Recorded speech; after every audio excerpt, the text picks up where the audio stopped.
Hello students, in last lecture we have studied about the expression for the angular momentum and expression for the torque in terms of moment of inertia.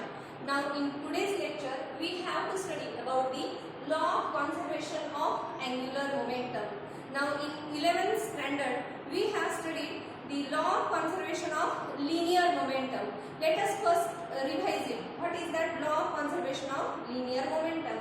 So what is the statement of the law? If no external force, okay, no external unbalanced force is acting on a body, means if F is equal to 0, then the linear momentum of that body remains conserved or remains constant. Linear momentum, it means P, that P remains constant, because according to Newton's second law of motion we have a formula F is equal to dP upon dt. So if F is equal to 0, the derivative of this P with respect to t, that is 0, and when the derivative of P is 0, it means that P is a constant quantity. Therefore when no external unbalanced force is acting on a body, then what happened? The linear momentum of that body remains constant. That is the law of conservation of linear momentum. Now in today's lecture we have to study about the law of conservation of angular momentum. So this law of conservation of linear momentum, that is related to a translatory motion. And this law of conservation of angular momentum is related to rotational motion. Okay, so let's see what is this law. Now in last or previous topics we have studied about the angular momentum. What are the different formulas related to that angular momentum? So the first formula for angular momentum, L bar, that is equal to R bar cross P bar. This is the first formula. Another formula in terms of only magnitude, if we take P is equal to m into v, that is mass into velocity. So the another formula mvr, and one more formula that we have studied in previous lecture, that is L is equal to I omega. So all these are the formulas for angular momentum. And now let's see what is the statement of this law of conservation of angular momentum. But for that we have to derive first one derivation. So let us take that first formula. What is that? Angular momentum L bar is equal to R bar cross P bar. Now we have to differentiate this equation with respect to time. So let us differentiate both hand sides with respect to time. Then what we get? Let's see. dl bar upon dt, that is equal to ddt of R bar cross P bar. Okay. Now when we take this cross product and when we take the derivative of that cross product, then always remember the sequence is very important. Okay, don't change the sequence of these two variables. So first, how to take the derivative of this equation? Now there is a rule for the multiplication. If there are two quantities which are multiplied with each other and we have to take the derivative, then we have to take this first quantity into derivative of second plus second quantity into derivative of first, like that. So take that R bar as it is, cross derivative of second, means first quantity as it is, cross derivative of that second quantity, it means dP bar upon dt. Now after that there is a plus sign, and then now the derivative of first, it means dr upon dt cross that second quantity as it is. So this is the rule of derivative. Okay, one of the rules of derivative. If there is a product or the multiplication of the two quantities, then we have to solve the derivative like this. First into derivative of second plus this derivative of first into second. And remember, you don't change the sequence. Okay, if that R is at the first position, so that dr by dt should be at the first position and P at the second position. Here also R at first and that P at the second position. So we don't have to change the sequence if there is a cross product. If there is a dot product, then there is no problem if we change the sequence. Okay, so this is dl bar upon dt. Now after that we know what is the rate of change of momentum with respect to time according to Newton's second law, that is nothing but force. Okay, that formula already I have told you. What is that formula? F is equal to dP bar upon dt. Means the rate of change of momentum with respect to time is directly proportional to the applied force and it takes place in the direction of force, that is the Newton's second law of motion. So for this dp bar upon dt we can take here f bar. So let us take this f bar here.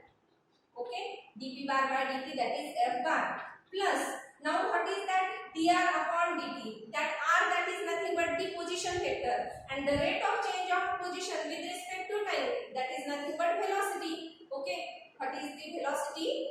The rate of change of displacement with respect to time, or we can say the rate of change of position with respect to time, because with respect to time that position vector goes on changing. So this dr upon dt, that is nothing but velocity v bar. So we write here dr upon dt, that is equal to v bar. Okay, and now multiplied by, now what is that p? That is the linear momentum, and we know the formula for linear momentum, that is mass into velocity, the product of mass and velocity. So we can write here m into v bar. Now let's see how to write this equation now.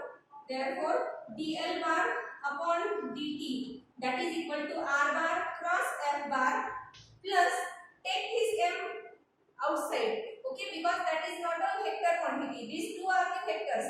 Therefore take that m outside, then v bar cross v bar, it means velocity vector, both these are the velocity vector. Okay, so when the cross product of the two identical vectors should be equals to 0. We know all these rules that we have studied in 11th standard in scalars and vectors.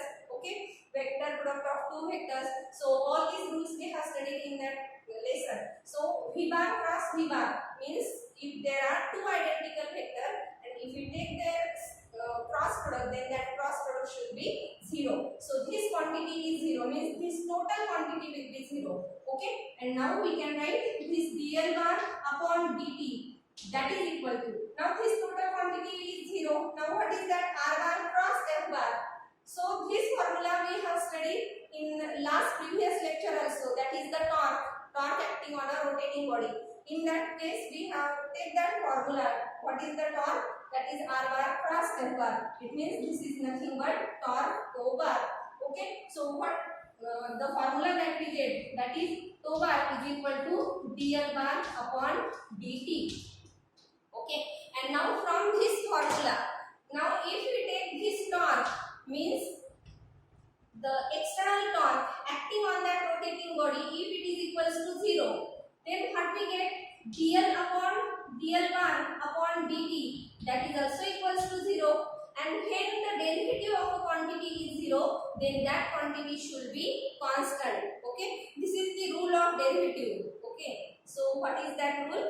The derivative of a constant quantity is always 0. So if the derivative of this L bar is 0, then that L bar should remains constant. Okay, it means if no external torque is acting on a rotating body, okay, if no external unbalanced torque is acting on a rotating body, then the angular momentum of that rotating body remains constant or remains constant, and this is the law of conservation of angular momentum. Okay, so how to state this law of conservation of angular momentum? Again I repeat, let's see what is that law. If no external torque, or we can say if no external unbalanced torque is acting on a rotating body, then the angular momentum of that rotating body remains constant, or in other words we can also say that the angular momentum of a rotating body remains constant in the absence of external unbalanced torque. You can make any type of statements. Okay, both these statements are correct, you will get full marks.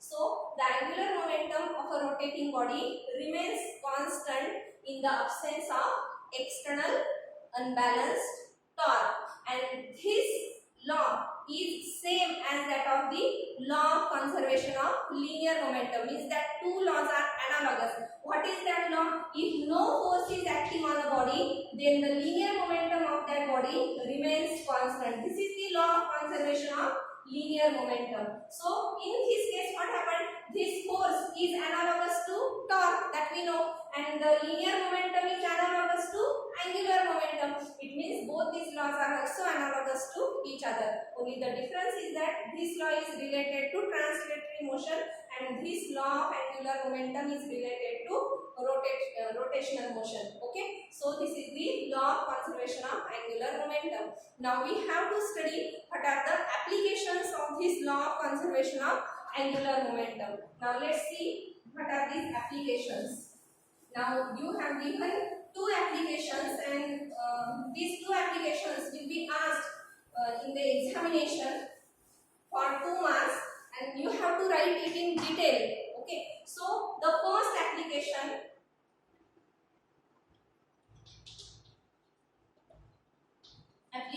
of law. Now the first application, that is the ballet dancer. Now let's see, when the no torque is acting on a body, it means no external unbalanced torque is acting on a body, then angular momentum of that body remains constant. It means if L remains constant, then what is the formula for L? L is equal to I omega. It means that I omega also remains constant then, isn't it? Therefore, if I omega remains constant, it means when L, that is equal to I omega, remains constant. So, if any body, if its moment of inertia increases, then in that case the angular velocity or angular speed should be goes on decreasing. Means when one quantity increases, the another quantity should be decreases. But the product of these two quantities should remain constant. Okay. Suppose if omega increases, then in that case I should be decreased. But the product should remain constant. And this is this concept we have to use in this application. Okay. So what is the first application? That is the ballet dancer. Now you know about that ballet dancers. Now when that ballet dancers take rotations about their own axis, means during dancing they take rotations about their own axis, and if they fold their hands and legs very close to their body, then what happens in that case? If a ballet dancer folds her hands and legs very close to the body, then in that case that moment of inertia decreases. Why? Because the distribution of mass about the axis of rotation decreases in that case, right? Okay. Suppose if a dancer holds his hands and legs close to his body, then in that case moment of inertia decreases because the distribution of mass about the axis of rotation that decreases. And if I decreases, then in that case omega should goes on increasing. Okay, means omega, that is the angular speed, increases, and so that they can take very fast rotations. Okay, so when they have to take very fast rotations, then they should have to fold their hands and legs very close to their body. Okay, and its opposite means if they stretch their hands and legs away from their body.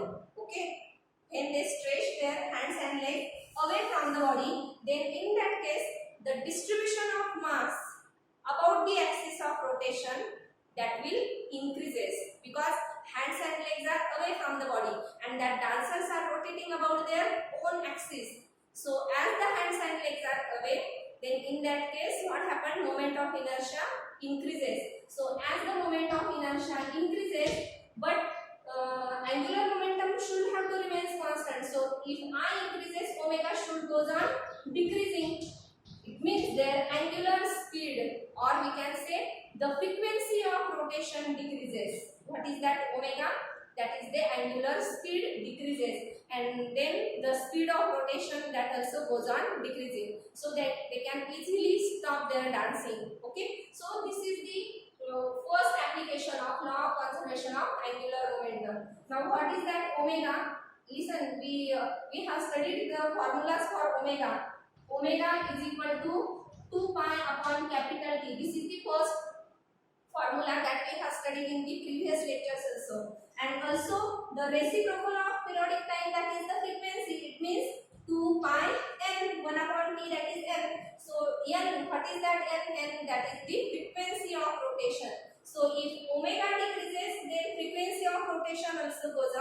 decreasing. Okay, so this is the first application, that is the ballet dancer. Now the second application, that is the dipping in a swimming pool. Okay.